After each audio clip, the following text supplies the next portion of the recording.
Buenas noches, sean todas y todos bienvenidos a Bastante Historia y Aquí.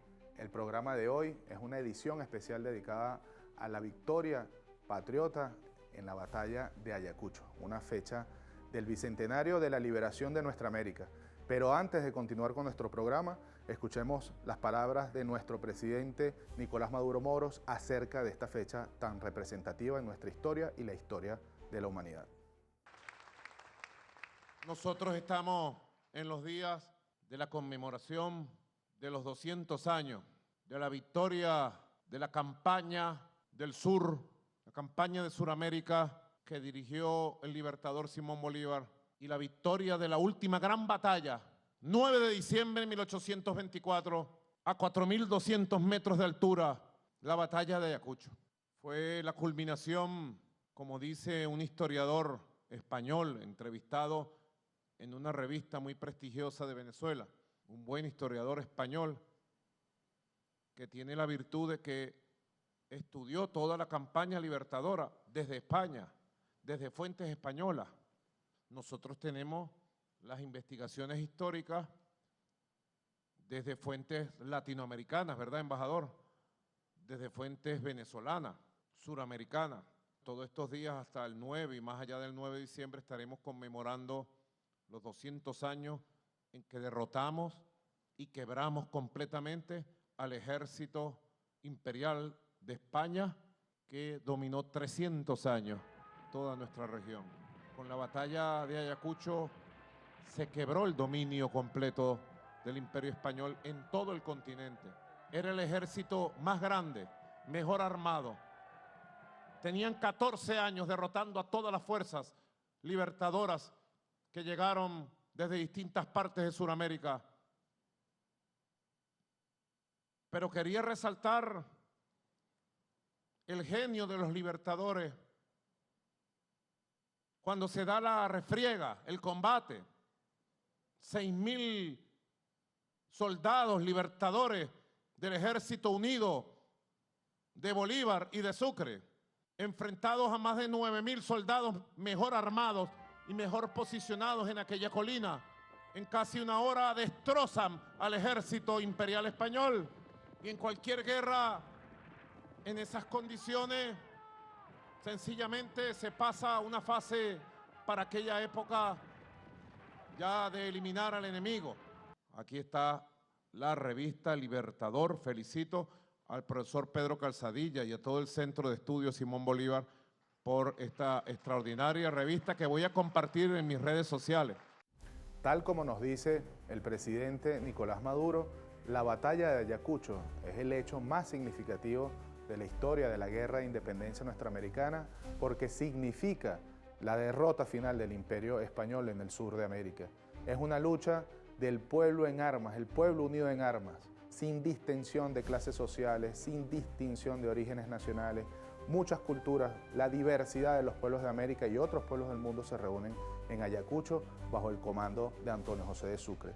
El programa de hoy, Bastante Historia hay aquí, dedicado al bicentenario de la victoria patriota en Ayacucho, contará con la participación de Diana Pérez, historiadora e internacionalista, de Javier Escala y Jorge Berrueta, ambos historiadores especialistas en la historia de la guerra de independencia, y con el análisis del profesor Sergio Rodríguez Gelfestein, quien nos va a estar dando la panorámica geopolítica y la significación actual de la batalla de Ayacucho.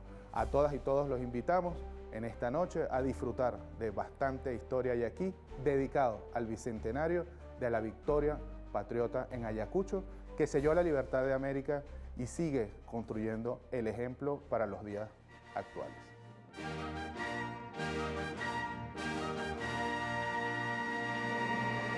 Comenzamos Bastante Historia y Aquí, esta edición especial dedicada a la victoria patriota en la batalla de Ayacucho, con nuestra amiga, nuestra colega Diana Pérez. Diana, bienvenida. Muchas gracias por la invitación.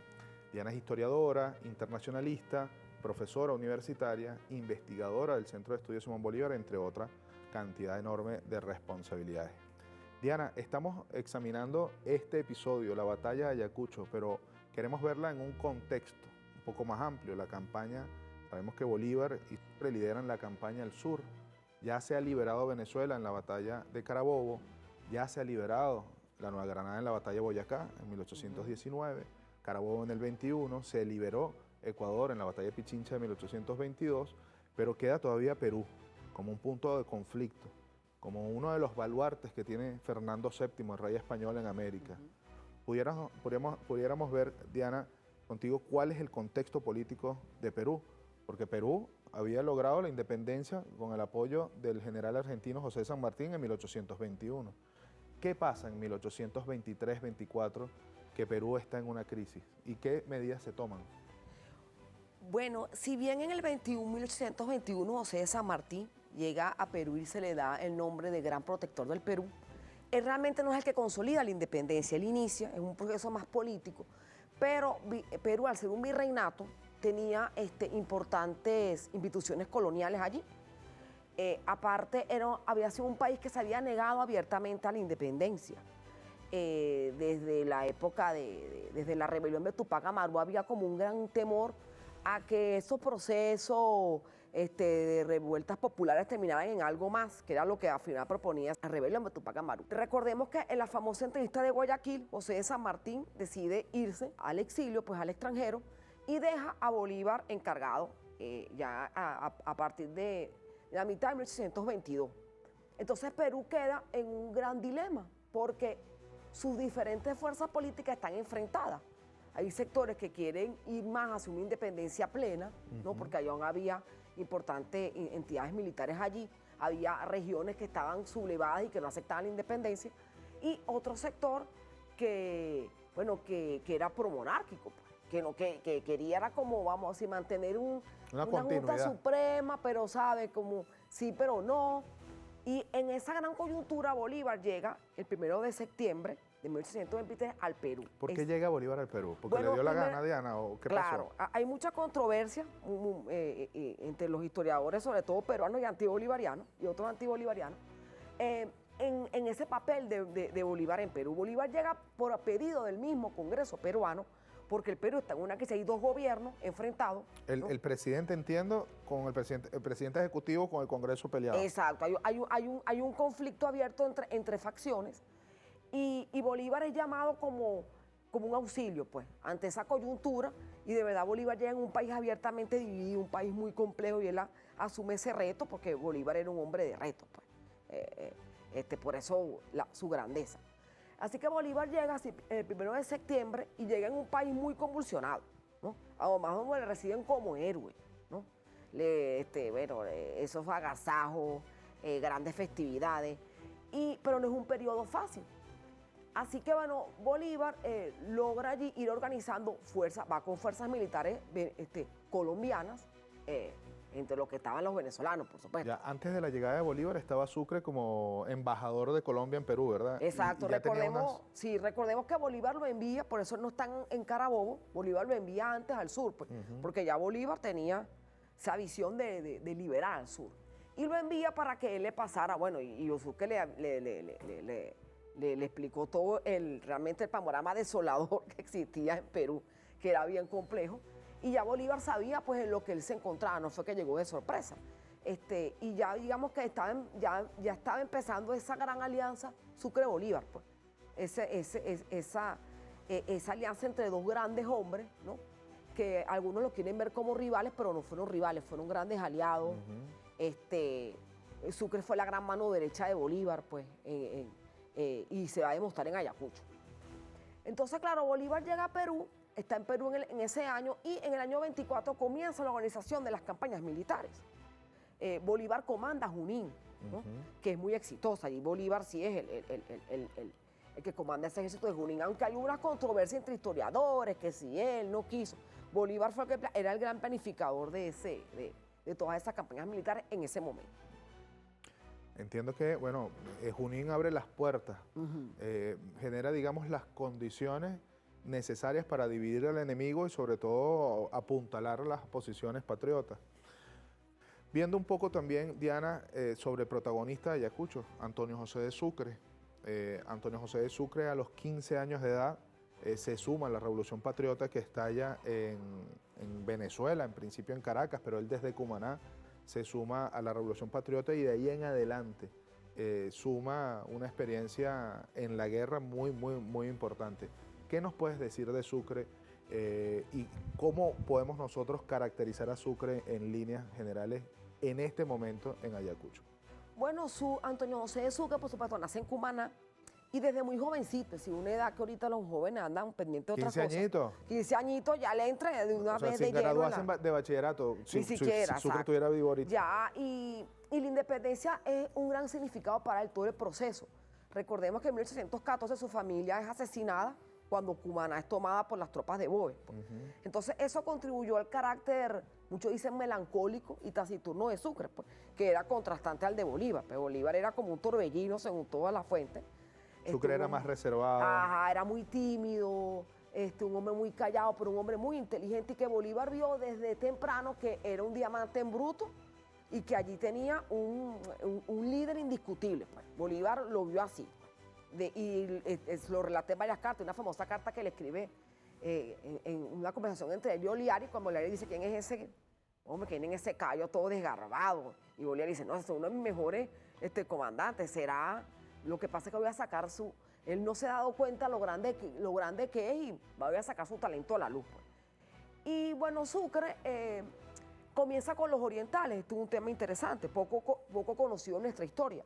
Recordemos que cuando comienza la independencia, el oriente y el occidente del país no están unidos. Son dos entidades diferentes. Tanto que cuando Bolívar hace la famosa campaña admirable en 1813, a la par en Oriente, Santiago Mariño encabeza la liberación de Oriente. Y Sucre está con los orientales porque él es allá de Oriente.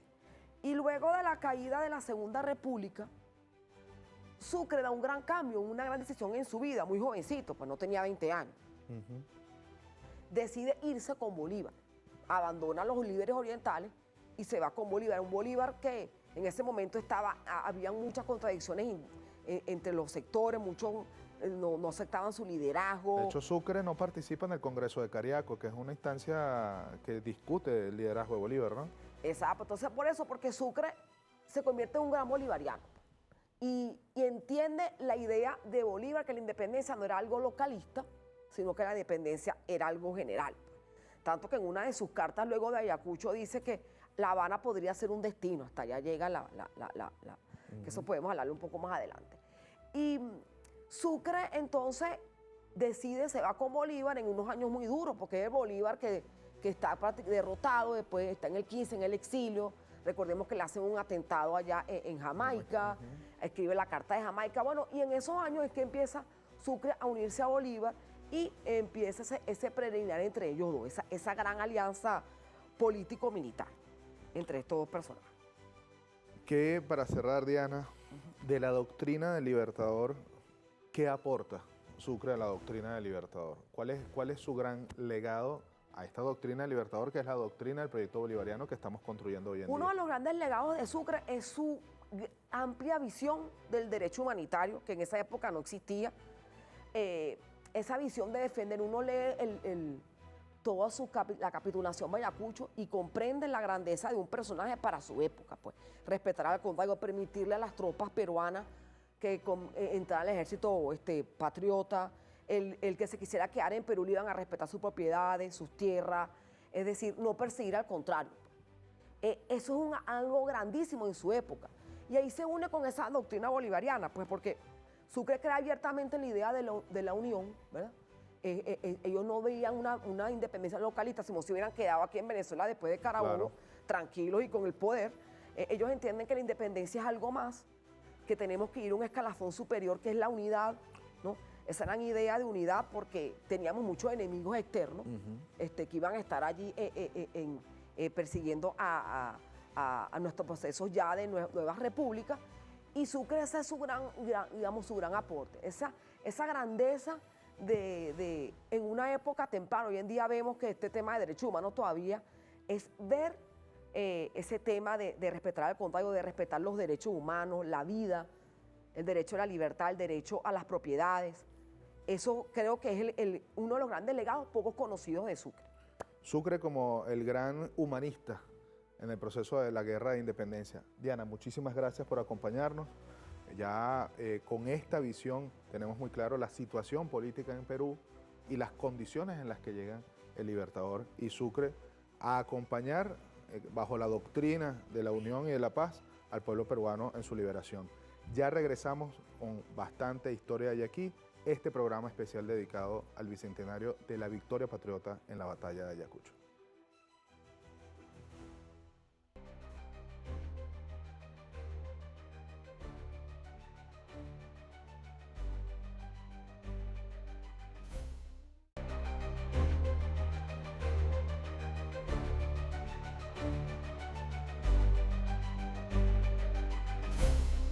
Estamos de regreso con bastante historia de aquí. El programa de hoy, una edición especial dedicada al bicentenario de la victoria patriota en la batalla de Ayacucho. Nos acompaña en este segmento nuestro amigo y colega Javier Escala. Javier, gracias por venir. Agradecido a ti por la invitación. Javier es historiador, Javier forma parte del equipo de investigación del Centro de Estudios Simón Bolívar, del Centro Nacional de Historia y también es profesor universitario. Parte de su trabajo se ha centrado en la investigación del proceso de independencia americano.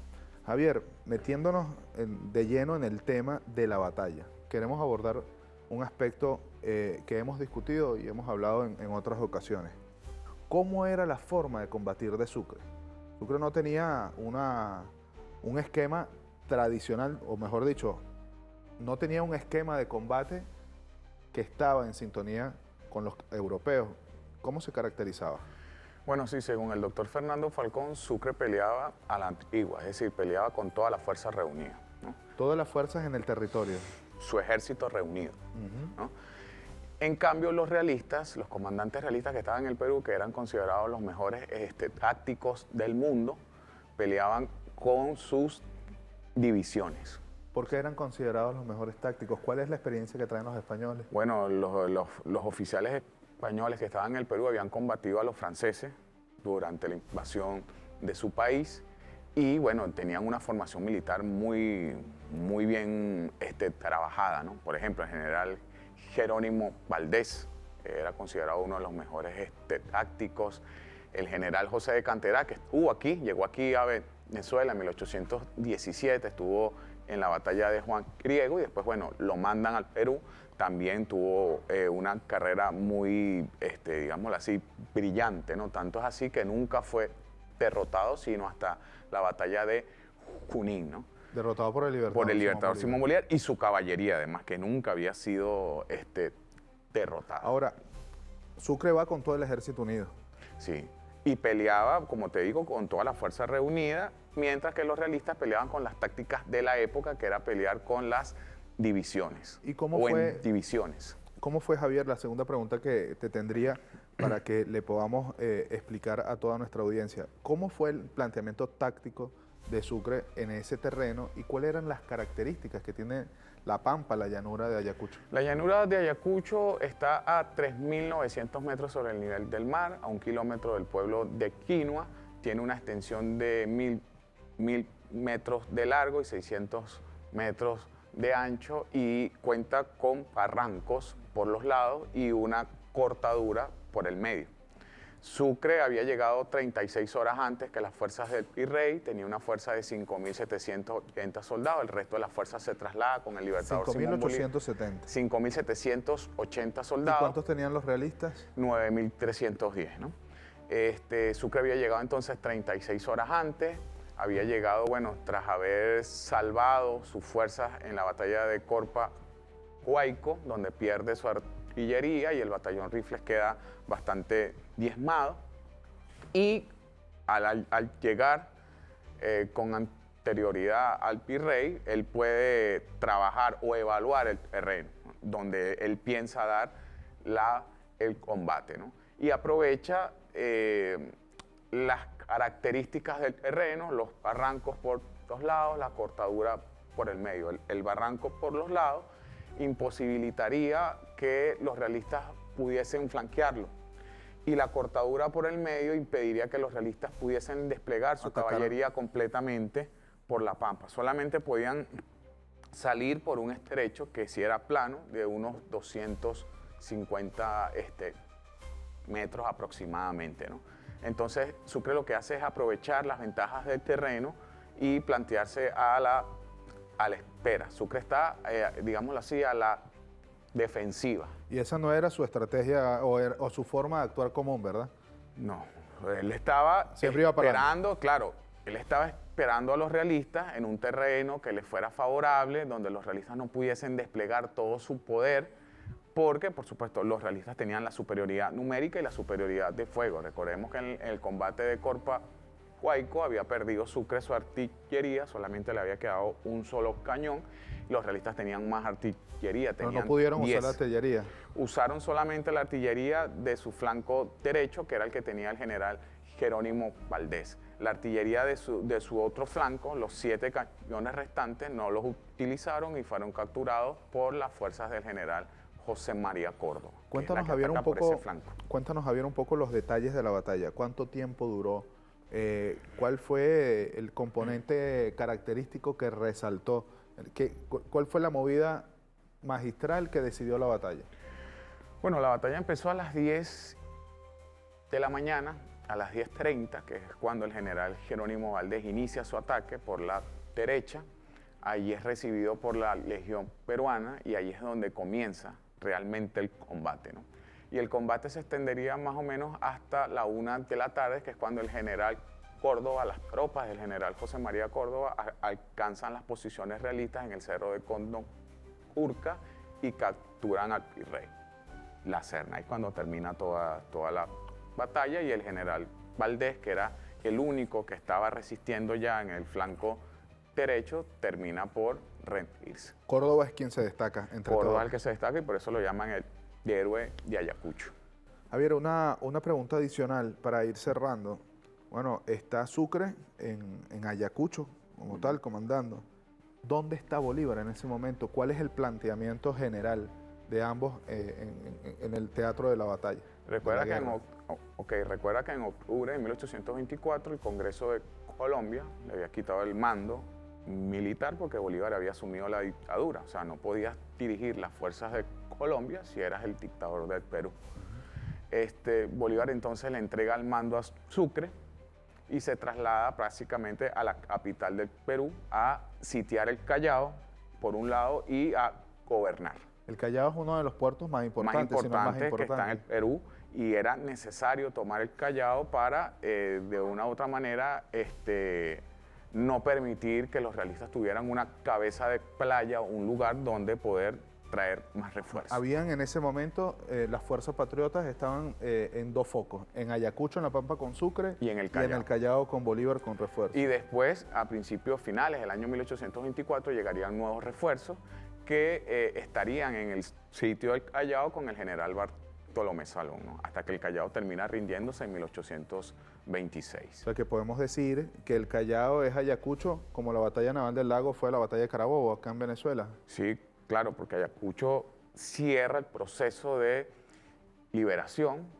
La batalla de Ayacucho no es solamente la independencia del Perú, sino es la independencia de todo el continente suramericano, es la expulsión final de la última gran fuerza realista de casi 10.000 soldados, pero también quedaría el último reducto, que es el Callao, ¿no? O sea, la independencia no está consolidada solamente con la expulsión, tienes que tomar la zona del puerto donde te pueden llegar refuerzos realistas. Hay que neutralizar ese sitio a toda costa. Javier, y para cerrar, ahora sí, ¿cuál sería los últimos pasos de los españoles después de Ayacucho, después del Callao? Sabemos que se refugian en Cuba y Puerto Rico, pero ¿hay algún otro movimiento de alguna fuerza o de significación en el territorio suramericano después de Ayacucho? Bueno, después de Ayacucho, como tú sabes, se firma una capitulación, los mandos realistas se van.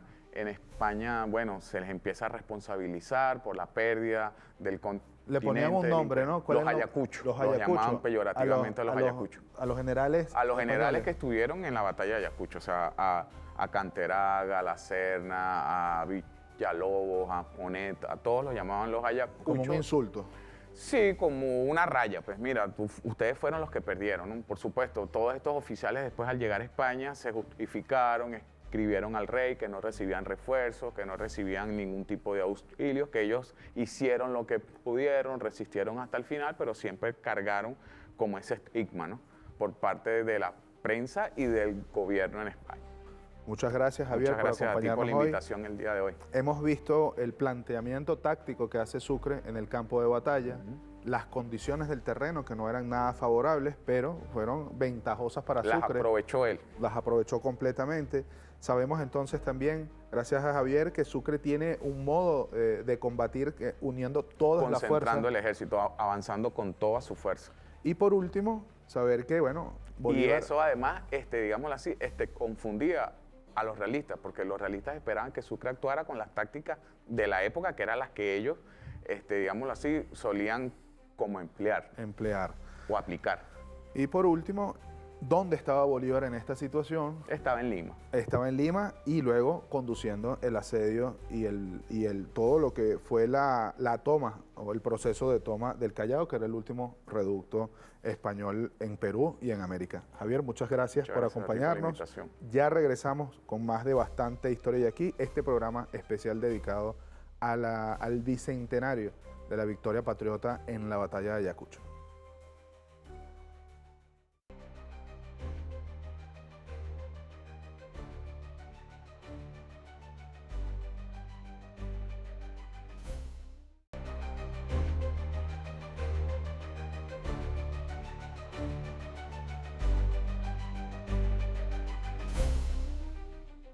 Continuamos con Bastante Historia de aquí, el programa de hoy dedicado al bicentenario de la victoria patriota en la batalla de Ayacucho.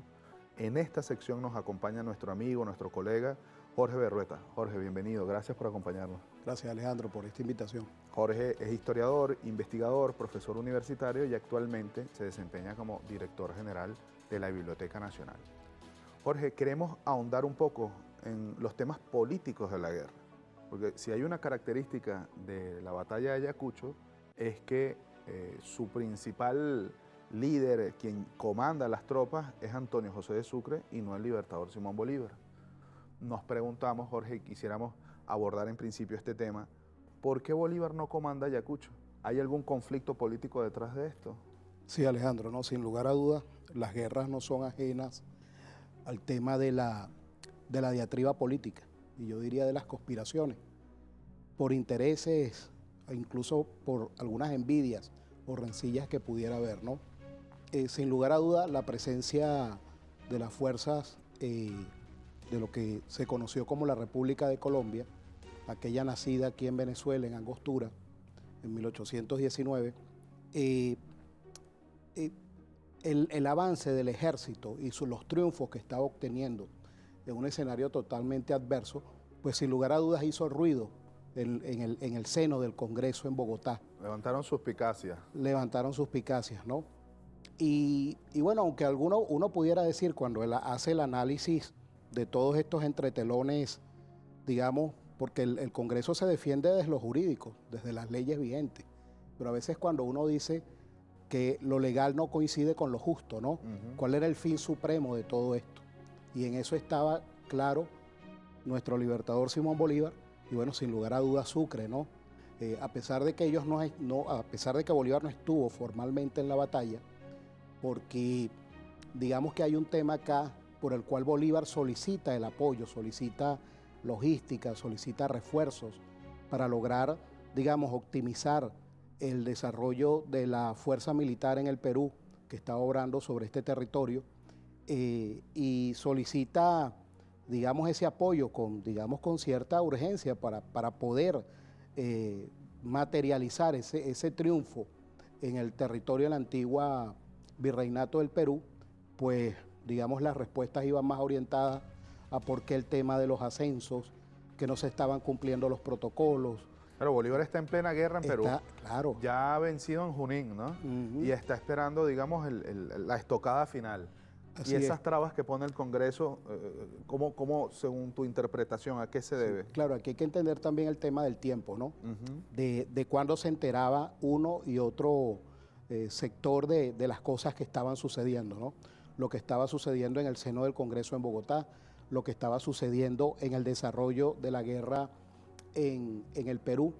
Y bueno, pareciera que esas lecciones aprendidas de la guerra en Venezuela, sobre todo en el territorio venezolano, habían formado a nuestra gente, y ahí es donde uno dice por qué Bolívar, por qué Sucre en el Perú, ¿no? Esas lecciones aprendidas los habían llevado, los habían constituido realmente como elementos estratégicos para la conducción de la guerra en el sur, ¿no?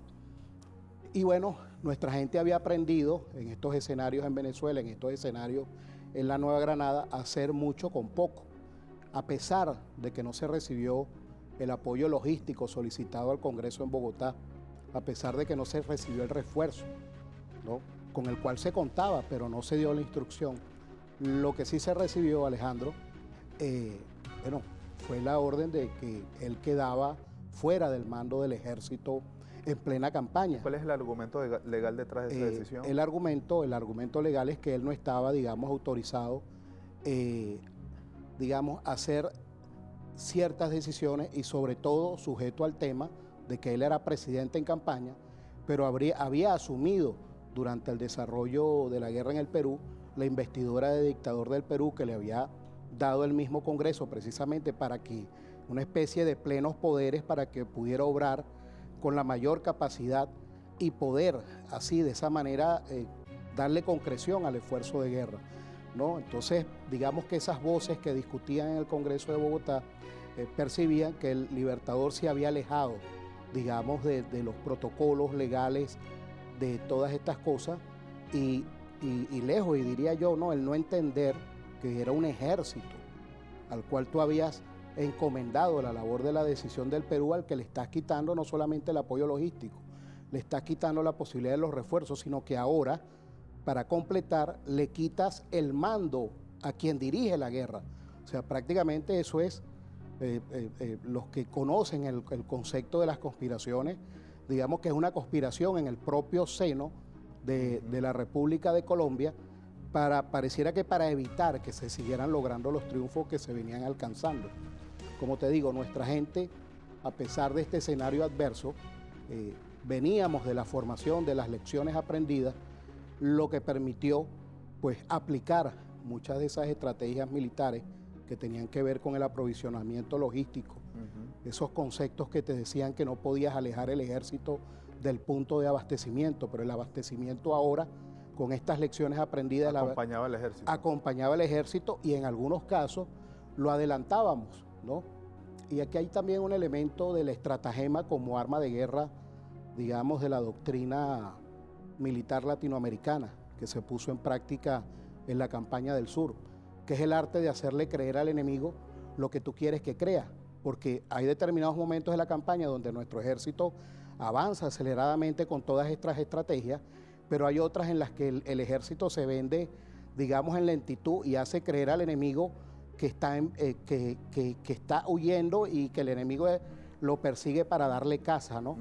Sin lugar a duda, hay análisis acá de todo un conglomerado de voces, de esas voces de la historia insurgente, muchas de ellas que han quedado registradas en ese esfuerzo del diccionario de la insurgencia, como tarea, digamos, pendiente y continua, bueno, que de muchos de esos combatientes, porque muchos eran venidos de estas tierras, y por cierto, este año la UNESCO ha reconocido en esos expedientes que reposan en Venezuela una sección llamada Ilustres Próceres de la Independencia Suramericana. Fíjate el nombre de esta sección, Ilustres Próceres de la Independencia Suramericana, una sección documental que se resguarda en el Archivo General de la Nación, digamos que ha merecido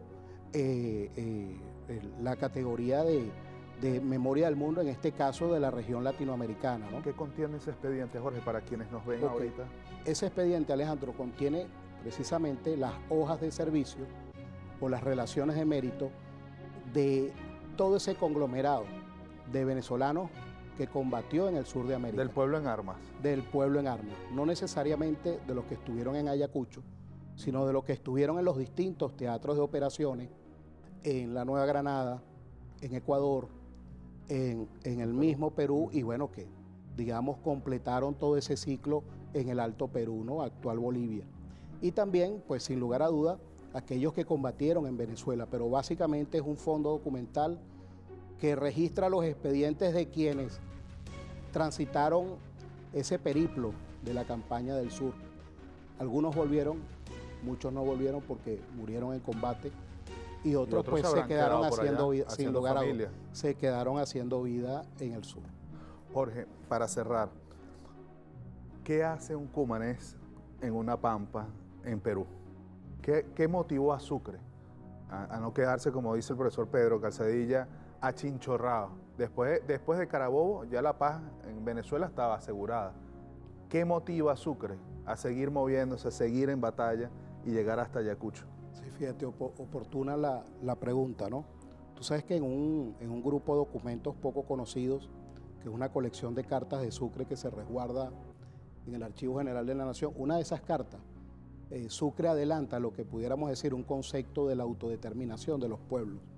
Lo que quiere decir que Sucre estaba convencido de la necesidad de no solamente libertar su terruño, ¿no? Porque si así hubiese sido, pues Sucre simple y llanamente le hubiese negado la propuesta al libertador de que comandara la campaña en el sur, sino que para estos hombres que liderizaron la independencia en Venezuela, en la Nueva Granada, el gran objetivo, y lo dice el mismo Bolívar, el gran objetivo era lograr la expulsión de la monarquía española en América, en Hispanoamérica, y instaurar una república, que es el gran objetivo.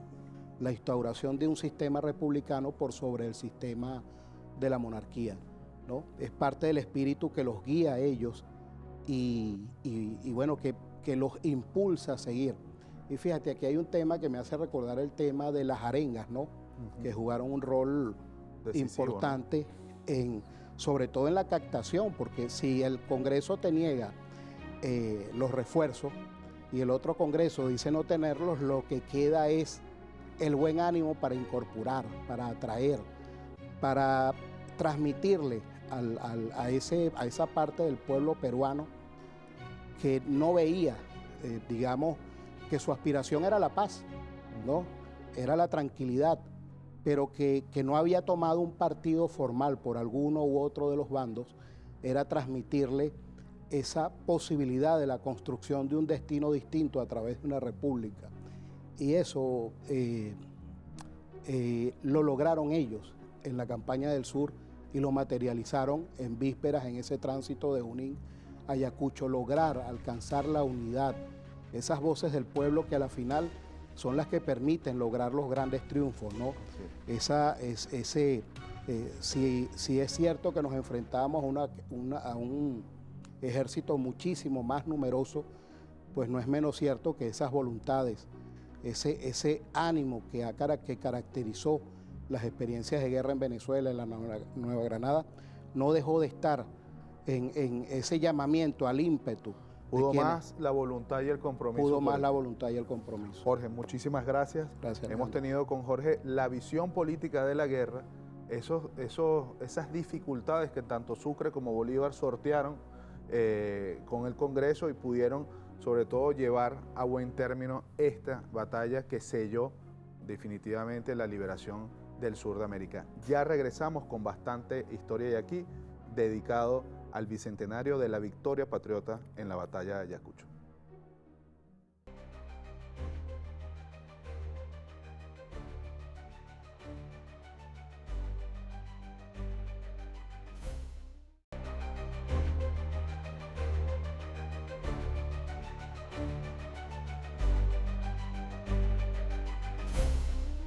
Para finalizar el programa de hoy, de bastante historia y aquí, el programa especial dedicado al bicentenario de la victoria patriota en la batalla de Ayacucho, contamos con el profesor, analista internacional, profesor universitario, Sergio Rodríguez Gelfestein. Profesor, muchísimas gracias por acompañarnos en el día de hoy. Queremos iniciar, profesor, con una pregunta sobre cuál es el impacto que tiene la batalla de Ayacucho en el contexto geopolítico, no solamente de América, sino también en el contexto político, geopolítico europeo. ¿Cuál es la influencia que tiene esta victoria patriota en todo el continente y en todo el mundo en realidad? Muchas gracias por esta invitación. Ahora, directamente con respecto a la pregunta, efectivamente esta batalla es la batalla decisiva, o sea, la que cambia precisamente, utilizando tus palabras, la correlación de fuerzas, porque el colonialismo español todavía no había sido totalmente derrotado en América. todavía tenía fuerzas en el Alto Perú y de hecho el Libertador comienza inmediatamente a diseñar la campaña del Alto Perú, pero también había, los españoles dominaban Cuba y Puerto Rico y de hecho lo dominaron hasta finales del siglo XIX. Entonces, desde el punto de vista de la correlación de fuerza en la región y en Europa, en primer lugar en la región cambia totalmente el ejército español, el contingente fundamental del ejército español en la posesión más importante que todavía conservaba en América, que era el Virreinato del Perú, quedó totalmente derrotado. La capitulación que se firma la noche después de la batalla establece claramente que todo el territorio del Perú pasaba a las fuerzas patriotas y que el ejército español quedaba totalmente desmantelado. Entonces, hay que recordar que previendo esto, aquí nuevamente descubrimos otra vez la genialidad del Libertador, previendo esto, 2 días antes de Ayacucho, el Libertador había hecho el llamamiento al Congreso de Panamá. Es decir, que previendo el cambio que iba a ocurrir en la correlación de fuerzas y considerando que ya existían condiciones para convocar a todas las repúblicas y empezar a pensar en el futuro de una América unida, el Libertador convoca a través de este llamamiento, convoca a los jefes de Estado y de gobierno de los países, de los nuevos países independientes. De manera que el cambio es sustancial y prácticamente lo que quedaban eran eso, el Alto Perú, Cuba y Puerto Rico. En Europa, este es el principio del fin del Imperio Español. La derrota en Ayacucho eliminó cualquier posibilidad de una contraofensiva española para recuperar sus posiciones en América. Y eso comenzó definitivamente a debilitar en un proceso continuo que no tuvo ya parangón, que no tuvo ya, digamos, contrapisa, en que España dejó de ser una potencia mundial y de hecho a partir de ese momento se comenzaron las relaciones entre las potencias europeas, ya dejaron de considerar a España como un actor potencial, toda vez que ya no poseía sus grandes posesiones en América. Profesor, uno de los aspectos característicos que son resaltantes y que vale la pena mencionar alrededor de la batalla de Ayacucho es cómo concluye la batalla con una capitulación que ofrece Sucre al enemigo. ¿Nos puede comentar cuáles son los detalles de esa capitulación? ¿Qué elementos significativos tiene este documento que sin duda alguna es un referente del derecho internacional humanitario? La batalla fue tan contundente que el propio virrey cayó preso. Fue hecho prisionero y herido. Fue capturado por 2 soldados del ejército patriota y fue hecho prisionero. Inmediatamente se le prestaron los auxilios médicos para su recuperación, de manera que quien se dirige a Sucre es el general Canterac, el que negocia con Sucre es el general Canterac. Pero antes sí un episodio que es muy interesante, porque cuando finalmente el virrey de la Serna logra recuperarse, se presenta donde Sucre y le dice, honor al vencedor. Y Sucre le responde, gloria al vencido. De la Serna le entrega su espada y Sucre se niega a recibirla. De la Serna le dice al general Sucre, reciba la espada como expresión de nuestra rendición. Y Sucre le dice, por favor, consérvela. Entonces, esto es interesante porque hay una serie de otros hechos que ocurren en estos días que son muy interesantes de relatar, pero bueno, no tenemos tiempo. Pero finalmente entonces el que negocia es Canterac. Hay que decir que en Ayacucho cayeron presos 15 generales españoles, 16 coroneles, 84 tenientes coroneles, 464 oficiales y 3.200 soldados y sargentos y cabos. Entonces, la capitulación se negocia qué va a pasar con el Perú y qué va a pasar con el ejército español. Y ahí Sucre es terminante, formaliza el hecho de que el territorio del Virreinato del Perú pasaba a control del gobierno peruano, y todos los cuarteles militares del ejército español deberían ser entregados, incluyendo el del Callao, que todavía estaba en poder de los españoles.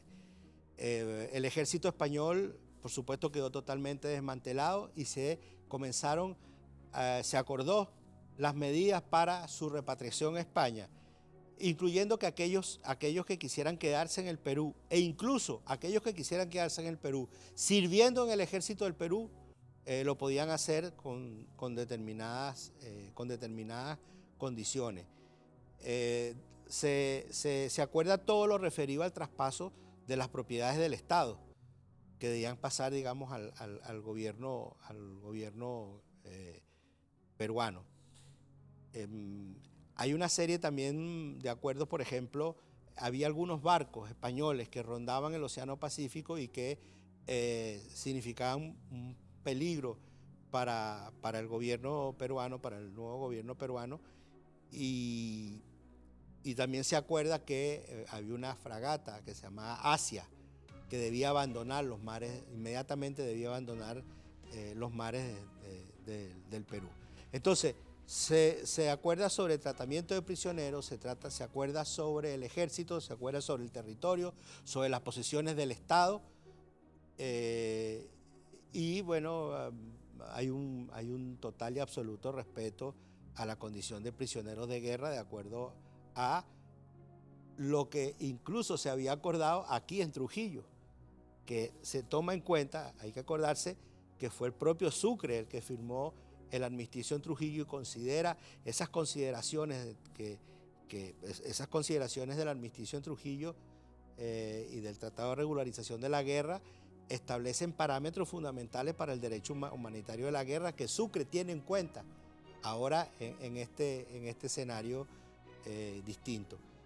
De manera que efectivamente la palabra que hay que utilizar es que esta batalla fue la batalla decisiva y la derrota total del ejército español, o casi total, pero digamos en términos de potencial militar es definitivo.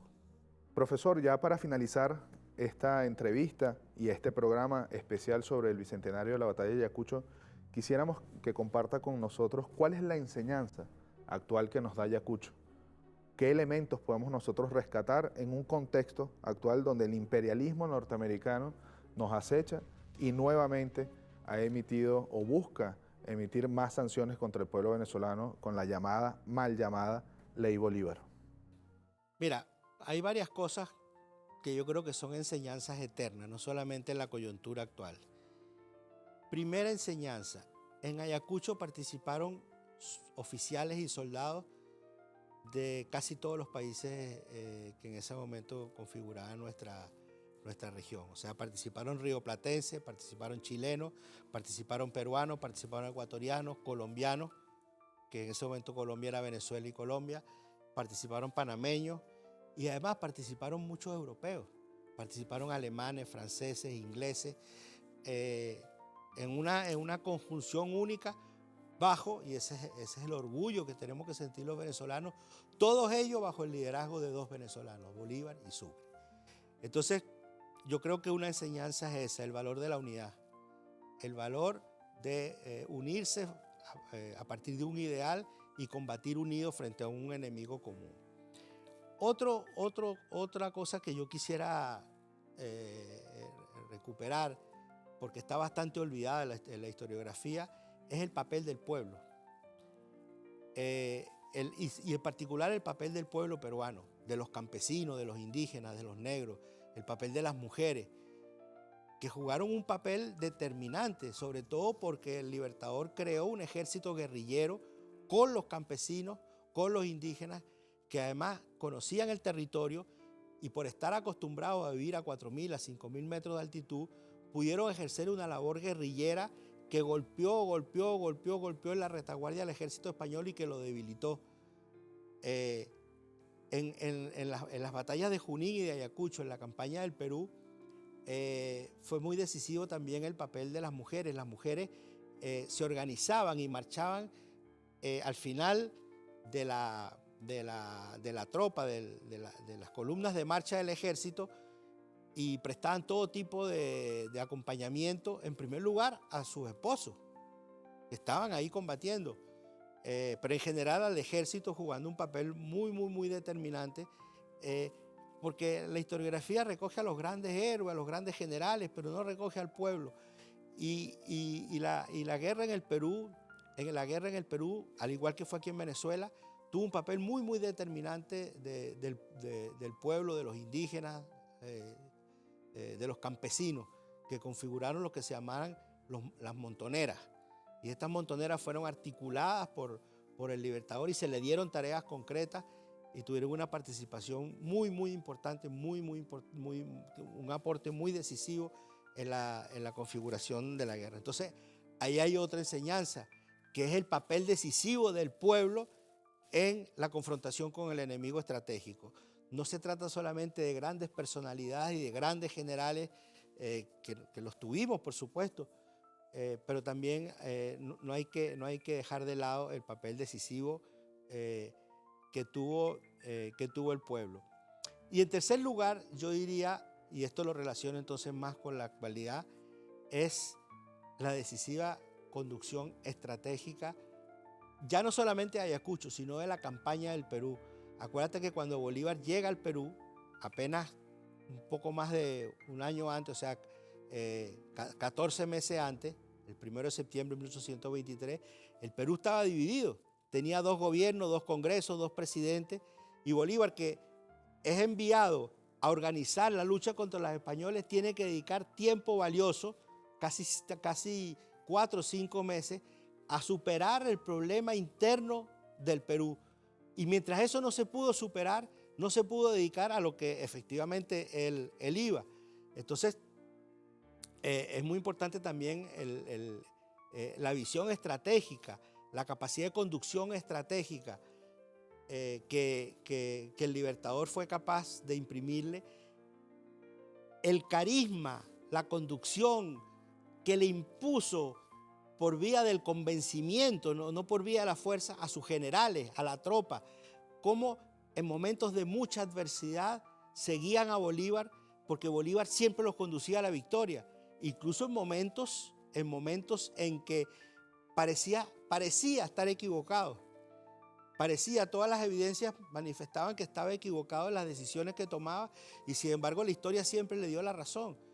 Entonces, es muy importante la unidad, el respeto al liderazgo, el entendimiento de la conducción estratégica, la capacidad de la conducción estratégica, porque a veces los líderes tienen una visión estratégica que no todo el mundo tiene, y nos ahogamos en lo táctico, en lo coyuntural, y no somos capaces de ver eso que los grandes líderes sí pueden ver y sí son capaces de conducirnos a la victoria.